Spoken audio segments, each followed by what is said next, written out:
All right, everybody, welcome back to the show. Yay. And today we're going deep on something that I think a lot of people struggle with, and that's budgeting. Absolutely. And we're looking at specifically this great episode called Budgeting 101, The Art of Spending Smarter.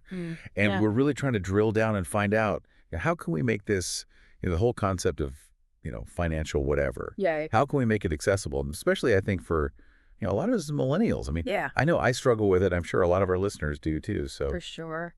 So I'm excited to kind of pick your brain a little bit about some of the key takeaways from this episode and how we can actually apply this stuff. Absolutely. Yeah. Cool. Well, one of the things that they talked about in this episode and that, I always like to emphasize with my clients is the 50-30-20 rule.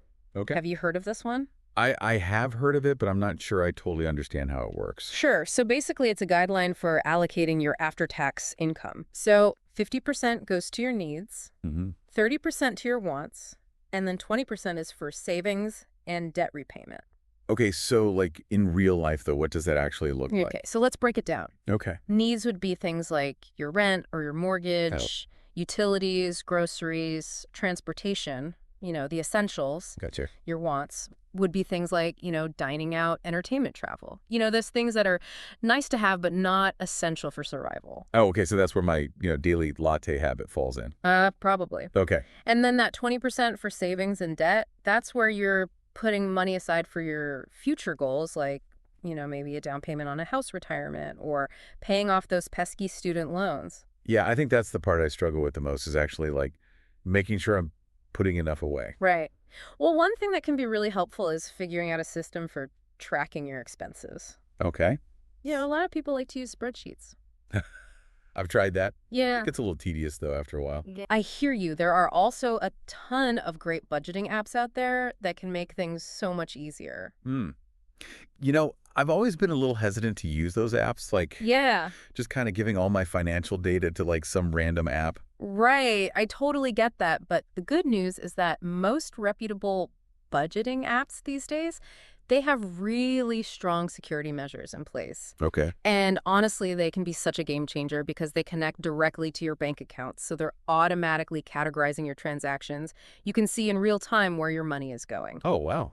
And a lot of them even provide personalized insights and recommendations so they can actually help you make better financial decisions. So it's kind of like having a little financial advisor right there in your pocket. Exactly. Yeah, that's pretty cool. Yeah. Okay, so I guess the question then becomes how do you choose the right app? Yeah, there are a ton of options out there. Yeah. So it really depends on your individual needs and preferences. Some popular ones, like Mint, are great for overall financial tracking. You need a budget, or YNAB is really popular for zero-based budgeting, which is where every dollar has a job. Oh, wow. And then there are other apps that are specific to things like tracking subscriptions or investments. I see. So it might be worth trying out a few different ones and seeing what works best for you. Okay, yeah, that makes sense. I think the big takeaway for me from all of this is that, budgeting, it doesn't have to be this, restrictive, scary thing. Right. It can actually be a tool to help you achieve your goals.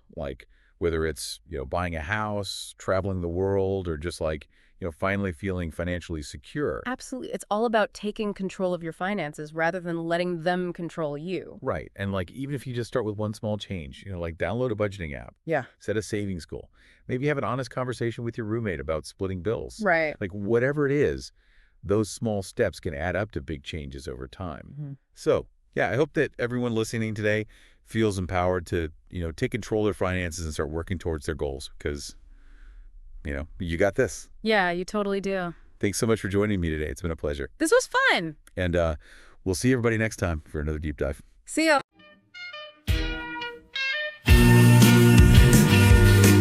Life shines like money.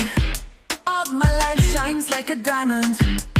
去处有梦想的路上充满挑战，但是我觉得自己像 a scammer。